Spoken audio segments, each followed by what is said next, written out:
Of all the manufacturers in the snowmobile industry right now, Ski-Doo has the most diverse lineup by a long shot.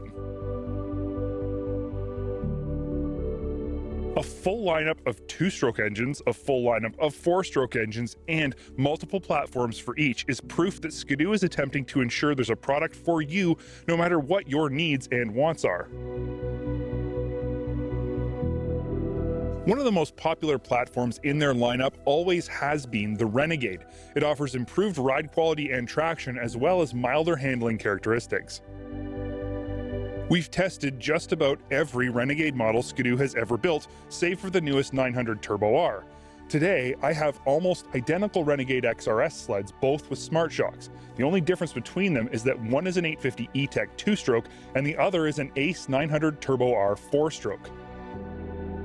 I thought it'd be interesting to include both in this test because they're identical in the chassis and features categories.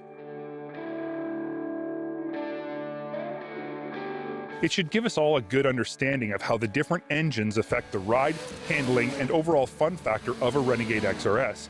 Before I go any further though, I want to talk briefly about one very interesting feature they both have. Smart-Shox is an industry first, and I have no doubt it's going to change how you ride a snowmobile that is so equipped. It allows you to simply forget about adjusting your suspension as conditions change. The only involvement you need to have is selecting which mode you're in.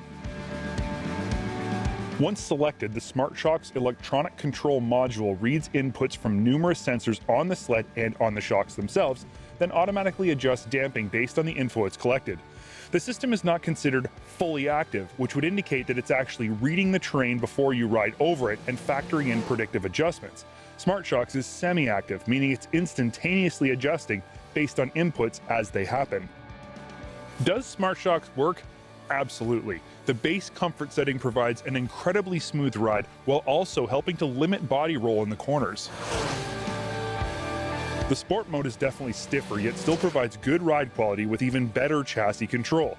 Now, in my opinion, Sport Plus is way too stiff for the majority of fast, aggressive riding I'll ever do, which highlights the only complaint I have about the Smart-Shox system.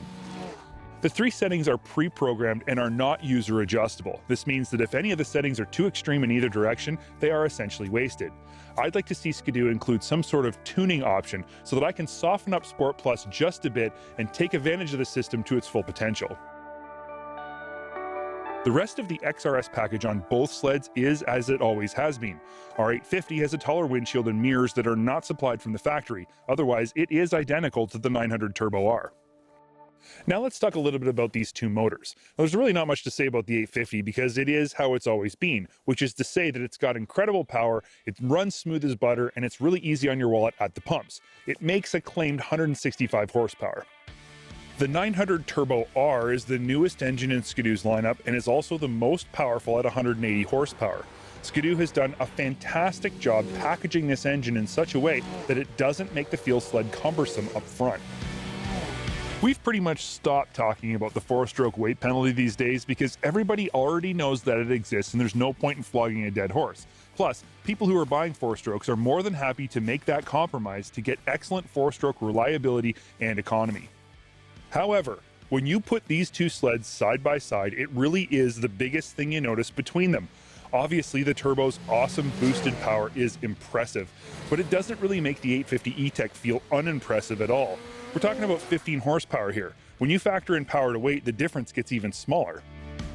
With that said, there is no question the Turbo does pull harder and put up higher top speed numbers.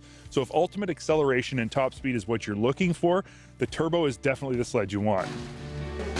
The new throttle is also a godsend and offers a thumb to throttle body connection that feels much like a 2-stroke, yet still retains multiple throttle modes.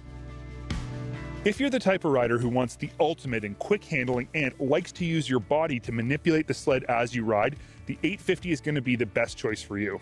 Simply put, it is lighter and it feels lighter than the Turbo. Therefore, it enjoys all the benefits that come with lighter weight, like incredibly snappy handling, fast acceleration, and the ability to make it do what you want it to simply by moving your body around the sled. Which one do I like better? That is a really difficult question to answer because I really like both, and I'd choose one over the other depending on the circumstances. If you're a high-speed, big-mile rider, someone who likes riding in places like Quebec or Northern Ontario where the trails are wider with fast-sweeping corners, the Turbo is definitely going to do exactly what you want and need it to. It's the one I'd choose in those types of riding scenarios. On the other hand, if you're a ditch banger, love to carve twisties, or someone who likes to involve your whole body in the ride, the 850 is going to suit how you ride better, and it's the one I would choose in those scenarios. Whichever one you do choose, you can be confident you're getting the best suspension technology the industry currently has to offer, legendary Ski-Doo build quality, and all the extra strength and cool factor that comes with the Renegade XRS package.